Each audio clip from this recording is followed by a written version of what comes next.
Olá pessoal, tudo bem? Estamos aqui no nosso EduCast, o nosso bate-papo, o nosso podcast semanal, sempre trazendo novidades para vocês, conversas, descontrações, um bate-papo para tentar motivar cada dia mais o nosso dia. Esse é o nosso propósito. Muito prazer para você que não nos conhece, eu sou o Elton Alves. O nosso canal aqui, Faculdade Eduque, representa uma rede de ensino, de educação aqui no litoral paranaense, que é a Unifael, a maior universidade à distância do Brasil. Estamos aqui com um polo na Marginal da 277, no Jardim Eldorado, com cursos de graduação, pós-graduação. Olha a novidade que a gente tem, mestrado, gente, mestrado na área de educação e na área de administração, MBAs e outros cursos para você que deseja crescer em todas as áreas. Vem estudar conosco, é uma alegria recebê-lo aqui na nossa instituição. Atendemos todo o nosso litoral. Hoje estou aqui, pagando aqui uma dívida e também cumprindo aqui um chamado que eu fiz aí num podcast recente para o nosso amigo Marcelo Lourenço, da cidade de Matinhos, para a gente conversar, né, Marcelo? Sobre o cristão e o perigo com as redes sociais. Seja bem-vindo ao nosso bate-papo, ao nosso podcast, e com certeza teremos aí um momento legal para conversarmos sobre esses assuntos tão pertinentes nos dias atuais. Eu tenho um prazer, uma alegria estar aqui com você. E tem bastante coisa para falar. Meu coração ultimamente está ardendo, eu tenho orado ao Senhor, jejuado. Senhor, é o momento certo, é o time certo de falar. E Deus me deu uma palavra, sabe? Eu estava estudando a palavra de Deus e nessa palavra é o seguinte: os medianitas estavam subjugando Israel. Era o tempo de juiz, governo de teocracia. E Gedeão, o que ele fazia? Ele malhava o trigo, porque eles roubavam todas as colheitas. Mas o pessoal fazia nas cavernas, e ele fazia no lagar. Então chegou um tempo da gente buscar o certo, mas fazer alguma coisa coerente para que as pessoas vejam e sem medo. Verdade. Porque os outros estavam lá na caverna, mas ele estava no lagar. Por isso que Deus fala, homem forte, corajoso e valente. Vai nessa força. Verdade. E nós estamos aí para expor a palavra de Deus, que Deus tem colocado no nosso coração. Aí. Você falou de Gideão, e Gideão é um exemplo de perseverança, de determinação. Alguém que mesmo sozinho continuou fazendo. Enquanto os povos estavam lá escondidos nas cavernas, construíram para si, covas, a Bíblia diz, né? Covas, cavernas e fortificações para se proteger dos inimigos. Gideão estava no lagar malhando trigo. Lagar não é lugar de malhar trigo, é lugar de uva.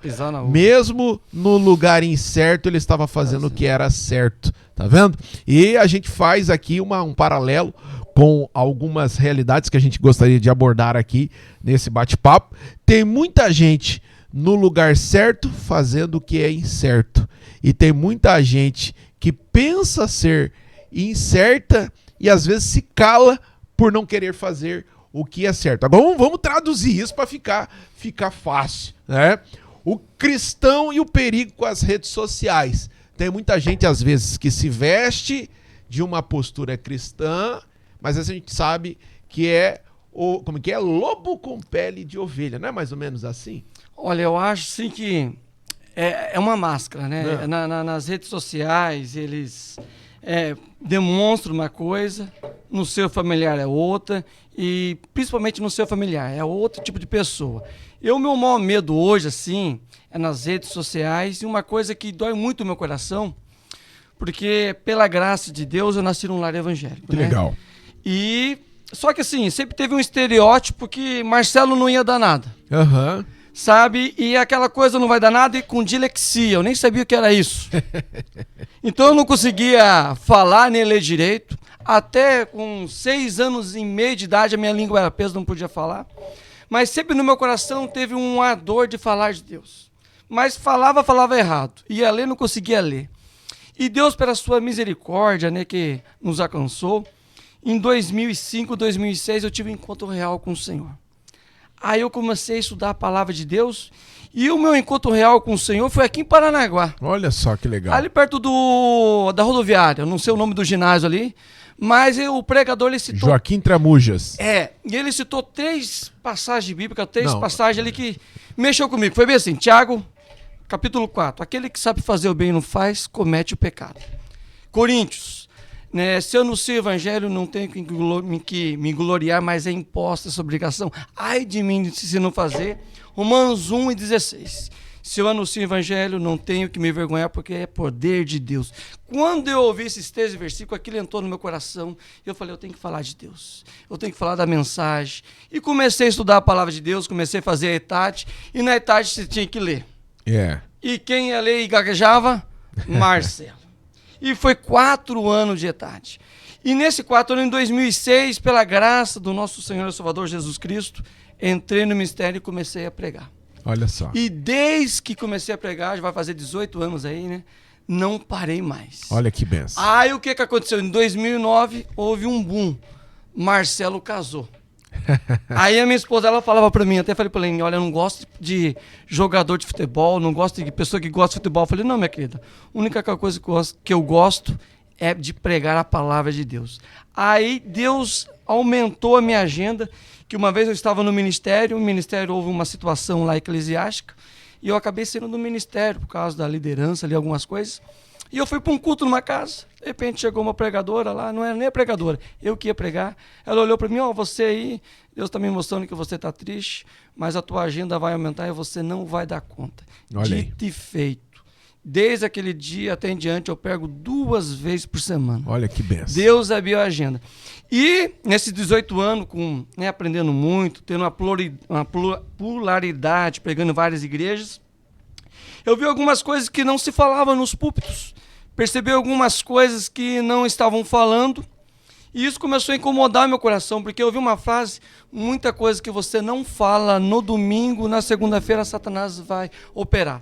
Tanto pelas redes sociais, quanto nos púlpitos. E eu não sei aqui em Paranaguá, mas eu vou lançar alguma coisa polêmica, lá em Matinhos é fraco e raso os púlpitos. Olha aí. Eu não sei como que é aqui com os pregadores, com as mensagens que é pregada, Elton. Como que é aqui? Olha, rapaz, eu vou me abster de fazer esses tipos de apontamento, mas a gente sabe que em vários púlpitos, não só de Paranaguá, Matinhos e outras cidades do Brasil, às vezes a gente ouve ministrações que às vezes não coadunam com a realidade bíblica. Por isso que para quem ouve, tá, há necessidade de ter aquele olhar observador, né? Até porque a palavra de Deus ela é simples. A palavra de Deus ela tem um propósito. Ela tem um propósito de edificar a vida do homem, transformar a vida do homem. A palavra de Deus ela tem um propósito. Ela precisa mudar a vida do cidadão.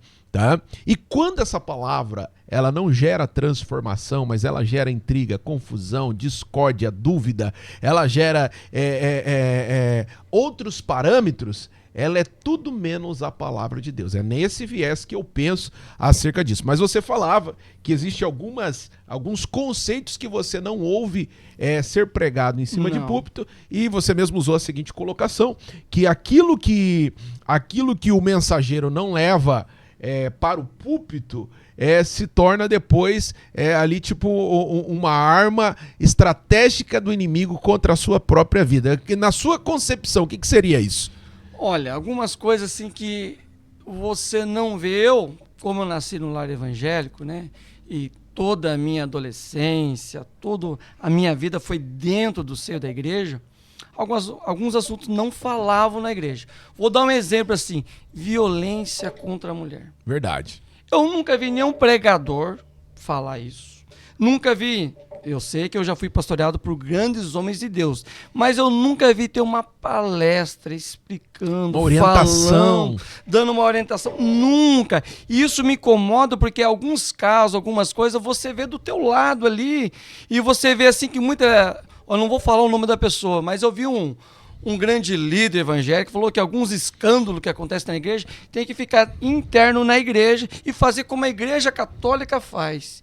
E o que ele falou era crime. E crime você não deve ficar quieto, meu filho. Você tem que falar, é cadeia. E eles, não, vai escandalizar a igreja. Meu filho, quem trouxe o escândalo, esse sim vai ser penalizado. E a gente não pode compactuar com essas coisas. Então, uma coisa que me dói muito, não se fala sobre a violência contra a mulher. É verdade. Não explica, não fala. E tem muitos pastores, Deus me perdoe, eu não sou o paladino da verdade, não sou o dono da verdade, mas quando acontece alguma coisa de violência no lar, os pastores abafam. Tem muito obreiro, pastor, que é o cara que xinga a mulher, é o cara que abusa da mulher, que faz de tudo com os filhos, humilha, e na igreja tá lá dando aleluia, glória a Deus, fazendo aviãozinho, aquela cara de santo. Isso me incomoda, isso não me dá. Aí o que acontece? Eu vou pregar em alguma igreja, e o meu método de pregar é o seguinte: eu estudo a palavra uma semana antes em casa. Correto. Eu estudo lá, e graças a Deus estou fazendo terminando meu bacharel em teologia aqui pela Educ. Que benção. E a gente aprende as regras de hermenêutica, exegese, enfim. Você pega o texto, né, o contexto, vai lá na etimologia, estuda. Aí eu pego aquele texto, Senhor, mas essa palavra aqui é forte, Senhor. Não no sentido assim, mas é uma palavra de correção. Fala, Senhor, mas será que eu tenho que falar essa palavra, Senhor? Daí eu fico com aquilo, eu estudo. Aí de repente estou lá, né, ver o WhatsApp. Marcelo, pode pregar na minha igreja? Posso. Aí eu vou numa igreja e olho para os irmãos. Falei, meu Deus, eu vou falar isso aqui para os irmãos. E vai aquela luta. E eu não falo e não falo. Aí vem aquela coisa de... Não falei a minha denominação, mas eu tenho um pé na Assembleia, sabe? Não sei quanto a você, mas eu falo que a Assembleia não é igual flamenguista. Sabe por que ou não? Por quê? Uma vez Flamengo, já era. Sempre Flamengo. Aí o que acontece? Eu estou lá na igreja... De repente eu tô lá, de repente o senhor fala comigo, de repente o irmão lê o texto que eu vou falar. Daí o irmão fala mais alguma coisa, daí chego eu lá com essa voz, né, super rouca, e falo. E Deus dá graça, dá ousadia, né, no Espírito Santo, porque eu não quero que sejam as minhas palavras, e eu falo aquela palavra lá. Aí eu vejo que no momento ali os irmãos não recebem sim de início, mas depois eu vejo alguém chorando, eu falo, opa, então foi do Senhor, mas eu me sinto, tem hora assim como, não posso me considerar, né, porque a envergadura dele, mas tem hora que um João Batista, você fala, mas você sabe a consequência, você sabe a rejeição que você vai ter. E essa situação de violência da mulher, meu Deus do céu, isso acontece no Brasil inteiro. E o que você me diz desse detalhe? A igreja não é instruída para ligar no Disque Denúncia? Eu digo porque você vê, olha só, como que é o poder público em favor da mulher, existem leis, existem inúmeras prerrogativas para favorecer a defesa da mulher e etc. Se você hoje compra um leite, tá? Um leite, no leite tem ali, entendeu? Qualquer denúncia contra a mulher, ligue no número tal, tá? Isso já é uma instrução até para a própria criança, sabia disso? A criança, ela precisa ser instruída. Opa, papai tá agredindo mamãe, tá? Como a quem eu vou recorrer? Opa, tá escrito aqui no leite, eu posso ligar nesse número, tá? Há uma orientação através dos meios públicos, através das redes sociais. Você acha que essa orientação ela não passa da porta da igreja para dentro? Ou há um endeusamento da porta da igreja para dentro, onde essas coisas têm que ser abafadas e o que vale é o Deus terreno aqui, ponto final? Eu vou falar uma coisa que acontece a nível nacional. Nem vou falar dos escândalos que já tem acontecido aí nas redes sociais. Mas assim, cria-se um sistema que a minha família não acontece algum tipo de situação. Amém. Dentro da igreja, a minha igreja não acontece isso. A minha igreja é diferenciada. Será que não... Aí o próprio sistema, ela abafa e ela não quer trazer à tona um escândalo desse. Pastor X bateu na esposa. Vai queimar a instituição. Vai dar descrédito. Os crentes fazem isso. Aí o que acontece? Muda esse pastor para outro local, muda ali a própria liderança, vai. E a mulher que sofreu a vítima? Aonde que aí nós fica? Pregamos contra o pecado. O que a Bíblia diz? Jesus falou: vocês fariseus, vocês coam aí um mosquito, mas engole um camelo. Um camelo. Então, a coisa aconteceu da mesma maneira. Então, eu acho que não dá. Aí, se você falar isso, você é taxado, você é cortado, você é tirado dos púlpitos, a tua agenda acaba e não pode. Então, tem que ter uma ação preventiva. A igreja local ou uma igreja convencionada, ela tem que espalhar, conversar, sabe? Então, assim, e cria esse rótulo que a irmã, como diz lá, né? Há um contexto que Paulo, as irmãs ficam quietas em casa, não posso... Não, há um contexto histórico para isso. Que na hora do culto as irmãs falavam, o marido explicava, toda uma coisa. Mas tem esse estereótipo e não fala. E quantas irmãs, quantas esposas chegam na igreja vítima de abuso verbal, físico, sexual também, por que não dizer isso? Verdade. Aí não fala na igreja, e se falar um escândalo, não, tem que colocar na cadeia, tem que avisar. E se fala para a liderança não pode, não dá. Eu, na minha concepção, como pregador itinerante há 18 anos, eu chego num ponto que não dá mais, sabe? Você fez algumas colocações que é importante a gente observar no olhar numérico também, tá? Existem situações que às vezes a pessoa faz a denúncia e a pessoa recebe a represália, né? E daí a gente vê que situações de pessoas que não se acovardam em denunciar, tem diminuído o número de pessoas, né? Por quê? Porque dele ele sofre a perseguição. Mas, por outro lado, também é necessário a gente olhar que existe aquelas pessoas que são destemidas. Recentemente, teve um caso aí de nível nacional, de um determinado líder cristão, não vou citar aqui nome de igreja, longe de atacar aqui a igreja, mas é um líder nacional, que ele foi filmado, se eu não me engano, pela própria esposa, ele agredindo, falando coisas desnecessárias, e aquilo ali tornou-se assim uma grande bolha e que deu uma grande consequência negativa para o ministério dele, mas culpa dele, né? Claro. Culpa dele, né? E agora ele vai ter que responder diante das autoridades pelo delito ali que ele cometeu. Sabe o né? que fica mais estranho para o seio das igrejas? É que a liderança. A Bíblia diz, não queira ser mestre que o jugo é maior. Né? A gente sempre tem aqueles títulos, né, nas igrejas. Aqui é lugar de família feliz. Grande hipocrisia. Porque nós queremos as famílias. Cara, é da boca para fora. A gente entende que a Bíblia diz, né, para Abraão, todas as famílias serão benditas em ti. Mas quando a gente vê que fala uma coisa e vive outra, não bate mais. Pegando esse viés aí, tem outra coisa também que não se fala muito, e esse aí tem que se falar, esse é necessário. Nós temos aí os meses que é azul e rosa. Qual que são esses meses? É sobre o tratamento de câncer, né? Outubro e novembro. São os... Outubro rosa e novembro azul. Louvável, eu sou a favor disso. Nas igrejas, no seio das igrejas, né, faz culto em torno disso. Mas nós temos o Maio Laranja. Você já ouviu falar do Maio Laranja? Verdade. Você sabe o que se trata? O Maio Laranja ou não? Maio Laranja foi agora recente.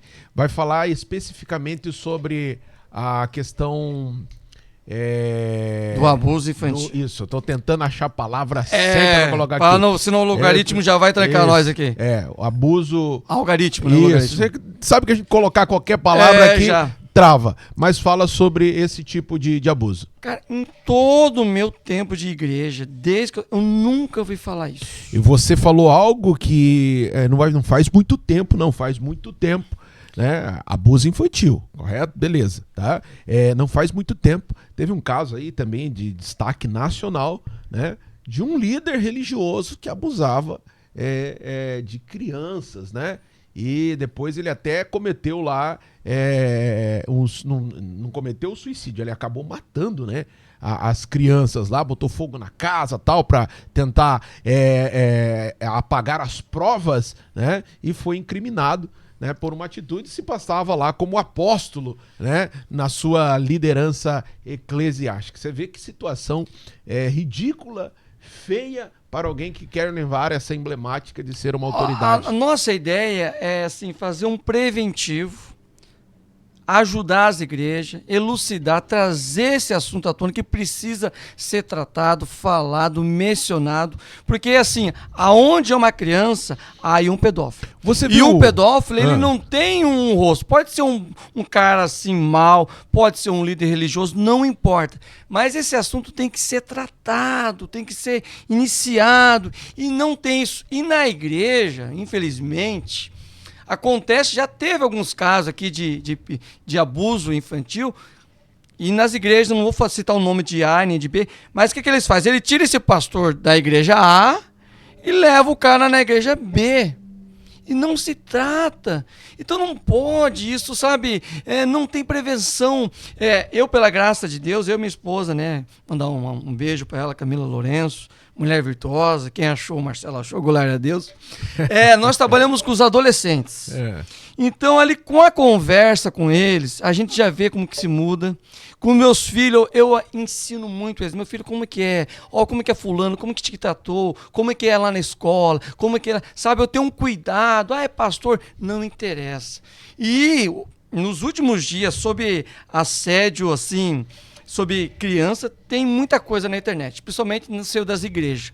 E cada pastor de renome falando cada coisa que você não, assim, você não aguenta. O cara falou isso mesmo? Esses dias tinha um vídeo circulando nas redes sociais, eu não sei se você que está assistindo aí, amigo, acompanhou. Tinha um pastor de uma certa idade. Tá certo, eu entendo que foi um corte que foi feito. Mas mesmo assim, o corte que foi feito colocou ele numa situação muito horrível, né? E ele fala sobre o comportamento de um homem diante de uma criança, mas ele fala de uma forma tão chula, tão baixa, tão pejorativa, que deu a entender, e com certeza o vídeo real vai dar um entendimento muito próximo, de que ele estava insinuando e apoiando a pedofilia. Mas por causa disso, né, a causa disso é porque aquilo que você acabou de falar. Não existe uma prevenção, não existe uma orientação, não existe o conceito de orientar as lideranças e também esse contexto cristão para ter cuidado com essas determinadas áreas. É por isso que a área infantil da igreja, eu penso assim, a área infantil da igreja, ela tem que ter todos os tipos necessários de triagem possíveis, tá? Você vai deixar seu filho lá no departamento infantil ou departamento de adolescência, quem é o líder que está lá? Qual é a prescrição, a descrição desse líder? Tá? Quem que vai, vamos pensar comigo aqui, quem que vai acompanhar o seu filho ou a sua filha no banheiro enquanto você está cultuando? Quem é a tia ou o tio que vai levar a sua criança ao banheiro? Você já parou para pensar nesse viés? Quem que são essas pessoas que estão cuidando lá? A igreja faz esse filtro ou a igreja fala assim, não, você é bonitinho, leva jeitinho para cuidar dos nossos bebês e você vai cuidar porque nós sentimos de Deus que é você. Tá? Existem igrejas e igrejas. Existe igreja que ela faz a triagem. Esses dias mesmo eu vi nas redes sociais uma igreja demonstrando como que é o procedimento do culto infantil dela.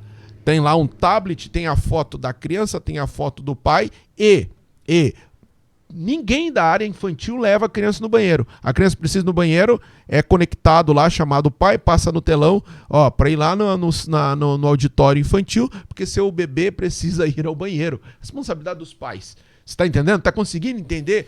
Igrejas que trabalham com a prevenção. Mas isso aí é 0,01% num contexto geral. Para você, sim. O primeiro passo é que a liderança tem que ter essa visão. Essa visão, é isso aí. Segundo passo, tendo essa visão, ela tem que fazer o quê? Uma adaptação e formular o seu líder. A igreja, o que ela é? Ela é um reflexo da sua liderança. Da sua liderança. Se a igreja fala de oração, o que o povo vai fazer? Vai orar. Se a igreja prega poder, o que a igreja tem? Reteté. Se a igreja gosta de ser muito doutrinada teologicamente, vai ser uma igreja bem douta, vai ter um ensinamento correto da palavra de Deus. Mas esse assunto não é tratado, como eles vão saber. Eu tenho a misericórdia de Deus que lá na nossa igreja, a nossa líder ali, a irmã da Binei, ela é pedagoga, psicopedagoga, então nessa área ela trabalha, habilitada. Ela já trabalha há alguns anos, ela sabe conversar, e eu e minha esposa estamos ali mais na parte de ensinar a palavra de Deus, e minha esposa ensaiando as crianças. Mas eu quero dizer para você que essas coisas, atrocidades, essas coisas hediondas já vem acontecendo há muito muito tempo. E eu não vejo o pregador falando isso. Mas você da igreja. Outra coisa que me dói assim, não há assim seminário. Vamos fazer seminário, tá, sei lá, Os caras, visão profética, assim, cara, eles não falam disso. E quando acontece alguma coisa, eles abafam porque eles querem preservar a instituição. E toda vez, o que acontece? A vítima, ela é martirizada, oprimida, e daí o que faz geralmente é famoso, tem poder eclesiástico, poder monetário, ele não foi uma vítima, vamos perdoar. E as vítimas ali? E a segunda coisa, o abuso infantil é um crime que acontece que a criança, ela não entende e ela se sente culpada por causa daquilo. É verdade. E outra coisa, tem muitas pessoas que tomaram o caminho de ser homossexual, homoafetivo, porque foram abusadas quando era criança e dentro do seio das igrejas. Lá no culto familiar, na casa, veio um irmãozinho. E essas coisas, né, aumentou quando? Quando teve a pandemia. Correto. Aumentou o quê? A violência contra a mulher, maximizou, né? Não podemos falar essa palavra, e a violência contra as crianças. Porque não tinha para onde ir. Então eu vejo que isso é uma coisa que dói muito. Quando o meu filho Isaac é mais velho, eu converso com ele, como é na escola, ó, vai no banheiro, tome cuidado com quem você vai. O teu professor, ele fez isso, ele encostou em tal lugar do teu corpo. Com os dois, não importa se é tio, se é beltano, quem que seja. E essas coisas acontecem sempre do seio familiar, das pessoas próximas e das pessoas que você nunca imagina. Você falou pensar, acontecer, melhor dizendo, do meio de pessoas que a gente nunca imagina. Recentemente, é bom a gente frisar aqui, teve um caso também de destaque nacional, né, de uma autoridade religiosa, denominado pastor, que a Polícia Civil teve que invadir a sua casa, né? Pegou o seu computador, a sua base digital lá. Por quê? Porque ele estava fazendo tráfico de imagens de crianças, né? E imagina aí com situações bem horrendas. Para a Polícia Federal abrir uma investigação, precisa ter uma denúncia, né? Então provavelmente alguém fez uma denúncia. Conta-se a história aí, diz que ele já tinha sido alvo do mesmo tipo de operação em um tempo atrás e já havia se livrado, já havia respondido pela mesma situação. Só que imagino, talvez, que a pessoa continuou nessa prática virtual. Nós estamos falando aqui sobre o cristão e o perigo com as redes sociais, e ele se esqueceu que hoje as nossas redes sociais, elas são controladas. Mesmo que a gente pense que não ela é. Agora mesmo aqui você viu, a gente foi falar uma palavra aqui, a gente já pensou 2 vezes, porque pode ser que o YouTube lá, a rede social possa restringir aquela palavra, e não está errado em restringir. Né? E as redes sociais, elas são controladas. Né? E essa pessoa acabou cometendo aí um crime horrendo pela posição que ela é, não só pela posição, mas por ser um crime horrendo, coisas horríveis, né? Imagine usar imagens de crianças e ainda mais tendo uma titulação pastoral. Isso é ridículo, não é legal para o reino, não é legal para aqueles que professam ser cristãos. Ah, mas você está falando do pastor. Poderia ser pastor, poderia ser padre, qualquer um. É ridículo para qualquer pessoa, é uma atitude descabida, penso eu. Olha, eu vou falar um caso aqui, e vou citar o nome do pastor, mas o pastor ele já deu esse fato já nas redes sociais, e até está parecido comigo ali, eu estou parecido com ele, o Augusto Nicodemos. Sim. A barba está aparecendo ali. Ele falou que uma certa vez ele foi expulsar um demônio numa família lá, numa casa. E essa família era de uma igreja tradicional e uma igreja NX pentecostal. E era um pré-adolescente. Quando ele foi expulsar o demônio, o piá não deixava entrar no quarto, e ele achou estranho, ele não sentiu nada assim de possessão demoníaca. E o piá não deixava ninguém conversar, quebrava tudo. Até que ele teve um momento ali de lucidez, ele conseguiu conversar com ele e falou, então hoje eu não vou te atrapalhar aqui, não vou te interromper o teu momento aí, eu sei que você está nervoso, você pode ir no meu escritório? A gente conversa lá amanhã. Aí no dia seguinte, esse pré-adolescente foi no escritório lá do pastor. E daí ele confessou que o pai dele, que era ministro da igreja, tinha cargo YX lá, que abusava dele. Então você vê, isso já aconteceu alguns anos atrás, imagine agora. Veja a dificuldade. Eu falei para você que eu sou pregador itinerante, né? Se eu trago uma mensagem, uma exortação, uma mensagem mais mais firme de correção, a igreja não recebe. Os pastores já não gostam. Me lembro da última vez que eu fui na igreja, o pastor, Marcelo, você pode pregar aqui que a igreja glorifica. Daí eu preguei sobre o termo de ser religioso. Uhum. Coloquei Paulo antes de converter e Paulo depois da conversão. Rapaz, no começo do culto os irmãos estavam fazendo aviãozinho. Durante a mensagem, que o religioso dá mais valor pelos ornamentos da igreja, está mais preocupado com os departamentos, está mais preocupado ali como Marta e Maria, né? Maria estava sentadona ali querendo ouvir chevette, né, no hebraico, estava sentada aprendendo. E ela não podia, porque mulher não podia ter o ensinamento. Ficava lá nas últimas cadeiras, mulheres e crianças. Mas Maria estava lá aprendendo a palavra de Deus, enquanto Marta estava doidona, correndo, fazendo as coisas, até que ela fala, Jesus, não te incomode, hein, que eu estou trabalhando e Maria está sentadona aí. Aí Jesus chega, Marta, você está ansiosa. Então as pessoas estão muito preocupadas com os bastidores, muito ali com as coisas ali do lado, e não estão preocupadas em assentar a ouvir a Jesus, né, ouvir a palavra. E quando você traz uma mensagem que desagrada, que não é daquilo, e ultimamente eles colocam um tema, eu não sei aqui em Paranaguá, mas Matinhos, é o jugo que quebra, a unção que quebra o jugo, né? É isso, 7 chaves para 10 cadeados. 7 andadas no muro de Jericó. Pô, é a mesma coisa, irmão. Pô, tem hora que dá até um negócio, irmão, não tem tanta coisa na Bíblia para falar. Mas esse é o marketing, é o marketing. Não sou nada contra, assim, mas, pô, tem hora que já deu, né, irmão? A gente já sabe essa história, tem meus filhos. Aí você vai lá e você fala, não, vamos pregar assim, vamos pegar esse contexto, vamos tentar tirar outra visão daqui. Aí os irmãos gostam, não gostam, e isso que nós precisamos. Porque hoje o evangelho, a gente já sabe, já tem mensagem de triunfalismo, prosperidade, coach, e não dá mais, o ser humano não é o centro, né? Então, assim, para um pregador, alguém que está se preparando, eu fico com medo, porque essa geração que está vindo agora, que geração que é essa, Elton? O que você acha que vai ser? Essa é uma geração... Como que vai ser essa geração de pregadores agora? Eu sei que você já fez alguns livros aqui sobre geração, você já falou sobre esse assunto, mas o que você vê desses novos pregadores? Geração Nutella.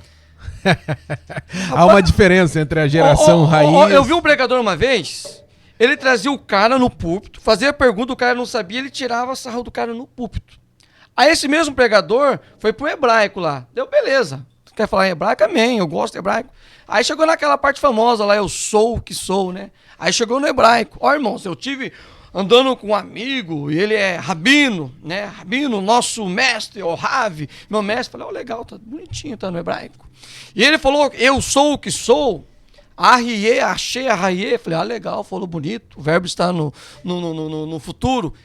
Quer dizer, eu sou o que sou. Eu falei, opa, aí tá dizendo, eu serei o que serei. E daí o cara pegou outro contexto e despregou tudo. Eu falei, meu caneco, eu estou estudando hebraico, não é isso. Não existe eu sou no hebraico é anim. Se eu falar eu sou brasileiro, eu falo anim brasileiro, eu sou brasileiro em hebraico. E ele pegou e falou isso. Aí eu olhei um cara famosão, cara, de conferencista, falando essa asneira no hebraico. Falei, meu, como é que tá os púlpitos, cara? Na realidade, daí a galera gosta dessa turma aí. Falar, o povo gosta. O povo não faz filtro. Aí fica chamando o cara, vem aqui. Cara, me dá a Bíblia aqui, vamos ler o texto e prega sobre Jesus, cara. Prega sobre a graça. O livro do Bunhoff fala a graça barata e a graça preciosa. Os caras só estão na graça barata, meu irmão. Na realidade. Sabe? E vê esse bolo com todas essas coisas. E o ungido de Deus não pode tocar, não pode falar. Eu tenho medo de igreja, agora eu vou falar, desculpa. Igreja que não chama outro pregador para pregar nela. É que o cara tem medo. Sabe por quê? Por que ela faz isso? Porque alguma coisa esse pregador de fora vai trazer. Vai trazer alguma verdade que ele não falou. É verdade. Porque se eu tenho autoridade máxima. Conhecimento é poder, power, né?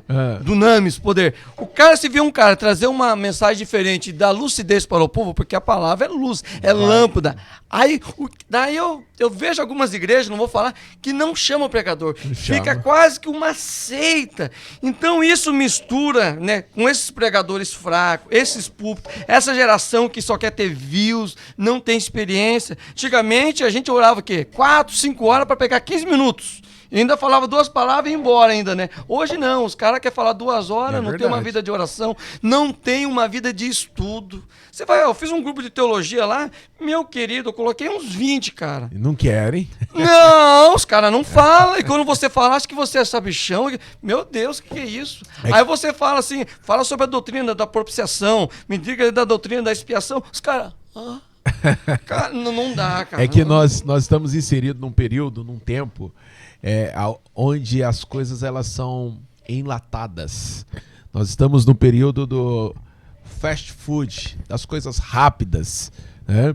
E esse período tem gerado, no contexto atual de ministros, pregadores, tem gerado essa despreocupação com o evangelho. Você falava que o homem é o centro, e é o que a gente tem visto nesse evangelho coach dos dias atuais. Pouco se fala da cruz, da redenção, da salvação, não se fala da volta de Jesus Cristo, mas se fala de tudo e mais um pouco, se cria estratégias de como ser próspero na vida terrena, mas não se prepara o cristão para herdar uma vida nos céus. A maior recompensa que nós podemos alcançar nessa nossa trajetória não são os méritos terrenos. A maior recompensa que a gente pode alcançar na nossa trajetória é ter o nosso nome escrito no livro da vida e ter a certeza da nossa salvação e que nós haveremos de nos encontrar com Cristo nas mansões celestiais. O cristão que tem essa convicção, tá, é o cristão verdadeiro, que sabe que Jesus Cristo morreu na cruz do Calvário. Ele entende o processo da transformação de vida, ele entende o processo de uma nova vida, e o mais lindo de tudo isso, ele quer ser como Jesus. Ele quer que os seus exemplos sejam exemplos parecidos com o de Jesus. Tá certo que a gente conseguir chegar no nível de Jesus, nós estamos muito longe, tá? Mas se Jesus foi 100% homem, 100% Deus, ele está dizendo para mim e para todos aqueles que creem, é possível, né? Se ele venceu o mundo, nós também podemos vencer.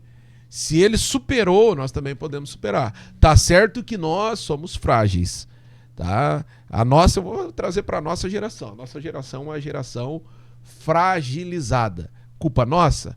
Culpa daqueles que também não nos prepararam para ser uma geração também talvez mais estruturada. Mas é o contexto em que nós estamos inseridos, né? A gente falava aqui sobre essa visão virtual. Hoje esse evangelho virtual, ele banaliza o evangelho, né? Quantas pessoas com o rótulo de crente, mas nunca congregaram? Quantas pessoas com o rótulo de cristãos, profetas, profetisas, entregando profetadas nas redes sociais, revelações do Pix, tá?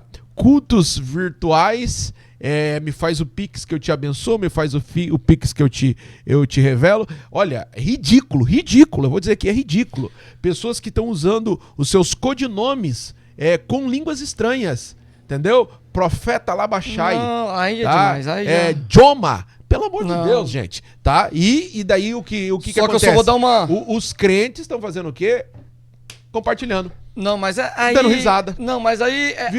Virou uma baderna. Virou um contexto cômico, tá? E daí aonde que fica? Eu vou dar uma pequena pontuação também para não ser um extremo. Claro que nesse contexto, Deus sempre guardou o remanescente fiel. Sim, sim. Deus sempre levantou, em tempos de crise, em tempos de pecado, apostasia, Deus levantou alguém para falar a verdade. Então a gente sabe que Deus tem a igreja salvífica, tá ali, tá guardada, mas a gente vê assim, a minha tônica maior é pastores, pregadores despreparados, pessoas que não entendem a realidade que está acontecendo no Brasil e no mundo, pessoas que não preparam uma liderança. Porque Moisés ali, né, foi um grande líder, um homem com o nome mais citado na Bíblia. Mas ele já tinha Josué, o cara que estava sempre com ele. Estava lá no pé do monte, quando Deus mostrou a glória. Hoje a liderança não tem, ela tem um medo de perder o poder e não quer preparar um líder que vai assumir ali. É porque... Ela quer fazer, sei lá, um nepotismo, alguma coisa, não faz isso. Sabe por quê? Porque assim, eu penso da seguinte maneira, pastor Marcelo, a igreja... ela virou um meio de... A verdade é essa. Ela virou um meio de sobrevivência fácil para alguns, tá? Ela virou um meio de sobrevivência fácil, tá? A igreja, ela é um dos únicos órgãos institucionais que não tem nenhum outro órgão competente para vistoriá-la. Você já viu alguma igreja passar por uma auditoria? Você já viu alguma igreja passar por alguma sindicância? Posso dar mais uma vírgula na tua frase? E daí, não, vou concluir o raciocínio aqui. E daí, se você se levanta, qualquer pessoa se levanta contra a autoridade pastoral da igreja que ele está inserida, qual que é a prerrogativa dele? Deus vai tocar em você. Ai de ti se você tocar no ungido. Daí se a pessoa quebra um dedo aí, ó, tá vendo? Deus já começou a tocar na tua saúde. Sabe o que me doeu esse dia? Esse dia eu vi um pregador de renome. Eu, fãzaço dele. Cara, pregador, etimológico, profundo, escatologia. Sabe, foi aquele exemplo meu. Daí ele falou bem assim no podcast também. Eu não admito que venha outro pastor ou um pregador itinerante falar do erro da igreja se não for o pastor local lá. Aí eu pensei assim, falei, não, tá certo, é o anjo da igreja, ele sabe das dificuldades ali dentro do seio da igreja, beleza.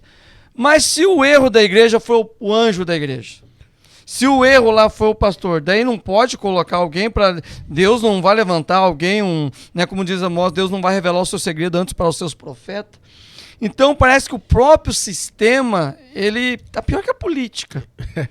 E a política tem quem vistoria, hein? Tem! A política tem Ministério Público. Tem. A política tem todos os meios ali ali necessários. Se você fala alguma coisa em algum lugar... Então isso me dói, porque ao longo da minha caminhada, eu já sofri muito com liderança. Uma vez eu trouxe na pregação, as palavras mais bonitas que você vai ouvir na tua vida vai ser dentro de um seio de uma igreja. E as piores palavras vai ser dentro do seio da igreja. Você vai ser humilhado, hostilizado. Eu já tive situação que a igreja inteirinha se virou contra mim e eu virei o bad boy da igreja. E o santarrão com anjos lá, pá. Passou-se o tempo, a misericórdia de Deus, pela oração da minha mãe, consegui permanecer firme na graça e aqueles que na época usaram, saíram tudo. Mas a igreja, ela faz esse estereótipo. Então eu oro a Deus que essa geração, eu oro pelos meus filhos, que eles venham ser corajosos. Que eles venham ser como Samuel, que pequenininho fala, ele, a tua casa vai cair, você vai morrer, os teus filhos, Ofni e Finés vão... Sabe, é uma geração que fale mesmo, que não seja uma geração que fique com o desnume das igrejas, não, mas que tenha aquilo, eu vou voltar lá no começo da conversa. Qual foi os 3 versículos que marcou a minha vida? Se você sabe fazer o bem, faça. Se você não fizer, é pecado. Se você está no seu evangelho, você não tem que se gloriar. É uma imposição. Se você... verdade. Entendeu? Você não tem nada. Eu falo sempre que nós pregadores ou pastores, nós somos um violão velho, mas o musicista é Deus. É Deus. O vaso, ele não tem beleza alguma, mas o poder de Deus que está no vaso. E você já falou uma coisa bonita, os discípulos foram expulsar demônio, Jesus, o negócio aconteceu. Os caras caíram, tortaram o braço, mas fique feliz pelo nome de vocês estar no livro. Então a minha felicidade é de ser alguém que foi lavado pelo sangue do Cordeiro, e aquele pecador que não merecia, de fato, e isso não é pro chavão, está fazendo algo para o Senhor, então fico muito alegre, mas eu também não consigo engolir mais algumas coisas. Então, assim, essa é uma dificuldade que nós temos como pregador itinerante. Claro que a gente tem uma ética. Quando eu vou numa igreja mais tradicional, eu tiro essa barbinha, vou de gravatinha, vou bonitinho. Quando eu vou numa igreja que é uma comunidade, eu já vou mais despojado, tranquilo. Eu entendo isso, mas a gente precisa de uma geração que fale, uma geração que traga palestra falando sobre o abuso infantil, sobre a violência da mulher, abuso pastoral, que eles humilham, sobre, você tem que fazer isso, tem que pedir bênção pro pastor, vai comprar um carro, tem que falar com o pastor. Então essas coisas assim já pegar férias. Entendeu? Que pedir licença pro pastor, vai pegar férias. Você não vai, teve pastor que já falou assim, você não prega tal dia. Cara, a primeira vez eu fiquei na minha.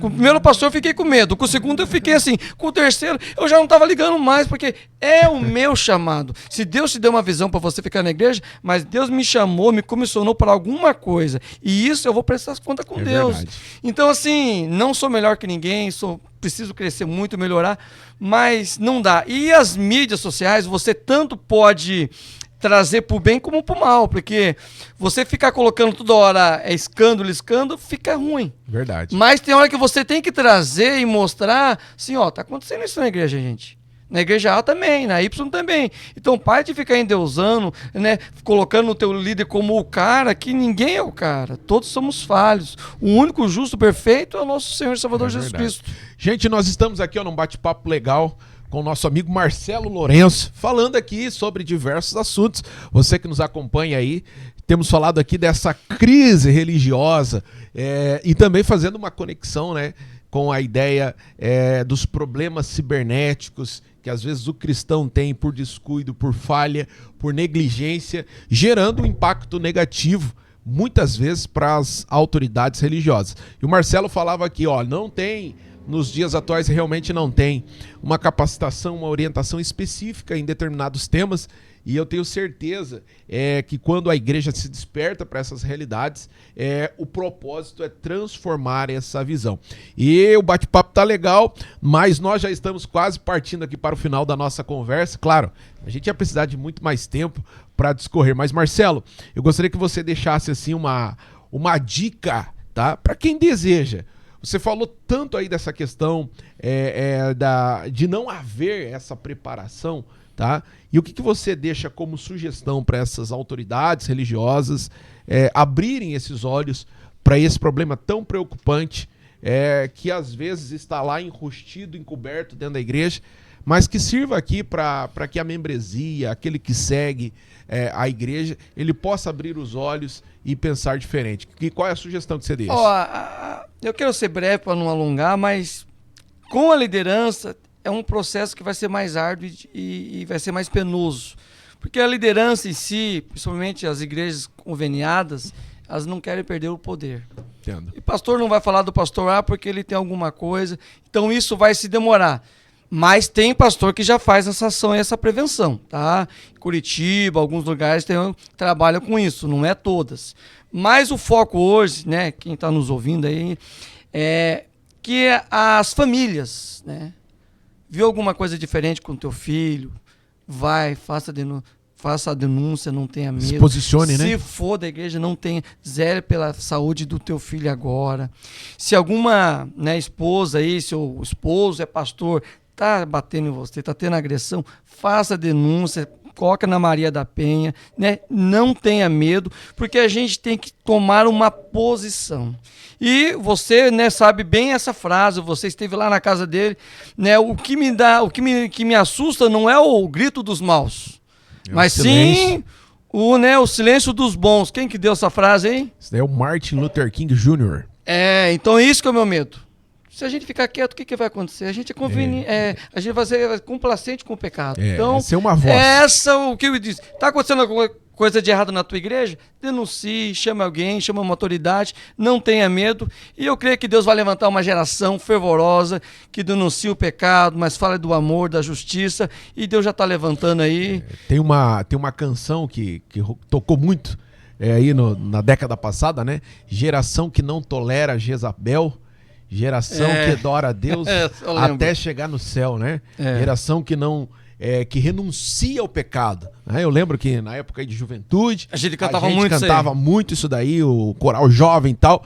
E é uma geração que a gente precisa nos dias atuais que se preocupe com o próximo, que se preocupe com as pessoas e que aquilo que é denúncia seja denunciado e, acima de tudo, as leis venham se cumprir, né? Porque aquele que valoriza a casa, a família, o lar, a esposa, o filho, ele possa honrar de verdade o seu ambiente familiar, honrar a sua titulação, seja pastor, evangelista, presbítero, diácono, seja lá o que for, tá? Que saiba valorizar as suas posições. Mas a gente vai partindo para o final do nosso podcast.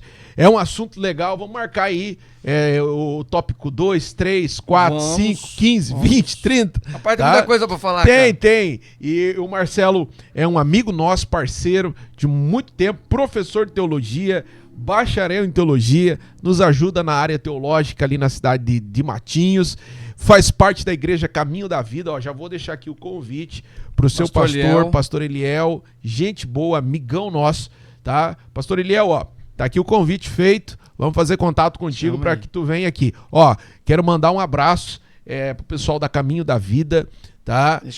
Também mandar um abraço pro teu amigo lá, teu parente lá, não sei se você conhece ele, conhece o Nelinho? Rapaz, esse aí, crescemos juntos. Nelinho.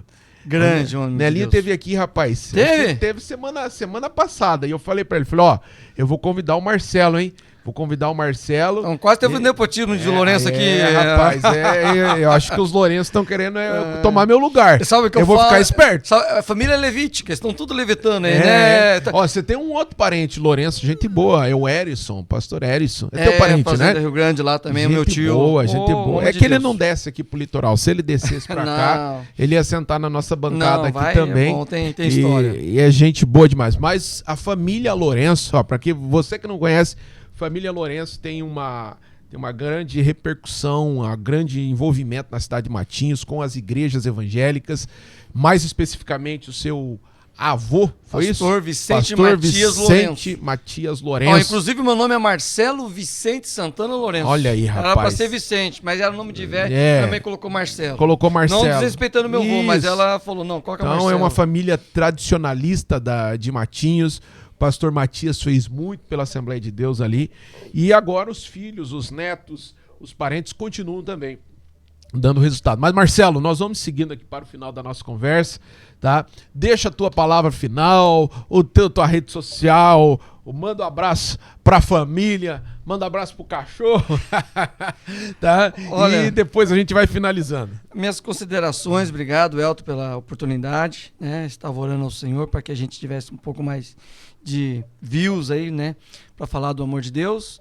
E o que eu deixo assim, preste atenção com seus filhos, com a tua família, o bem maior, né? Ame, busca o Senhor em cima de todas as coisas. E vou deixar meu telefone aí, se caso quiser para alguma palestra, para ministrar. Meu telefone é 41 996 37 45 47. E nas redes sociais tá Marcelo e Camila, né? Tanto no Instagram como no Facebook. E também tem um canal no YouTube, Conectados com a Palavra, que eu falo um pouco de hebraico, falo um pouco aí de mensagem. Então tem algumas coisas pra gente debater. E é isso aí, a hora que precisar nós estamos aí para servir, que é muito gostoso. Que bom, que benção. Ó, Conectados com a Palavra, procura lá, você vai receber algumas Marcelo orientações. Lourenço daí fala. Marcelo Lourenço, né? Aí sobre a palavra de Deus, estudo bíblico e tantas outras coisas mais. Marcelo, eu sei que você gosta de estudos e aprender mais. Ó, eu trouxe aqui para você alguns brindes. Sempre quem senta aqui recebe os nossos brindes. São livros, tá? Então, olha só, esse daqui é muito bom. História e Filosofia, Sociologia e Educação, esse tem que ler. Tá? Didática do Planejamento, bom, tá? Também. Gestão aí dos processos das novas tecnologias. Esse livro aqui vai falar um pouquinho sobre aí a nova lei, né? As leis aí das redes sociais, né? Nossa, e é bom a gente estar ligado nisso daí. Ó, a administração financeira, para você dar um up ainda mais na sua vida administrativa, e a educação cidadã e a diversidade com o meio ambiente. Obrigado. São 5 temas aí que envolvem os nossos cursos de graduação, que vai servir aí para o seu enriquecimento. E não posso deixar aqui, ó, de te presentear com a nossa caneca. O único jeito de terminar é começar a caneca da nossa instituição. Marcelo, obrigado mais uma vez. Deus te abençoe. Sucesso para ti. E, gente, a gente vai encerrando aqui mais um bate-papo, mais um podcast, é o nosso EduCast semanal. Você que está assistindo, compartilha com mais 1,5 milhão de pessoas, que é o nosso propósito, é fazer com que estas informações, esses bate-papos, alcance o maior número de pessoas. Nós estamos apenas aqui na plataforma do YouTube, tá? Você nos acha aqui como Faculdade Educ, mas você consegue também nos seguir lá nas redes sociais do Instagram, do Facebook, como Faculdade Educ. Lá a gente não passa o podcast, ok? Mas lá você vai conhecer sobre os nossos serviços educacionais, e eu tenho certeza que será edificante, gratificante. Deus abençoe a sua vida, Marcelo. Deus abençoe a sua vida uma vez mais. Valeu, gente!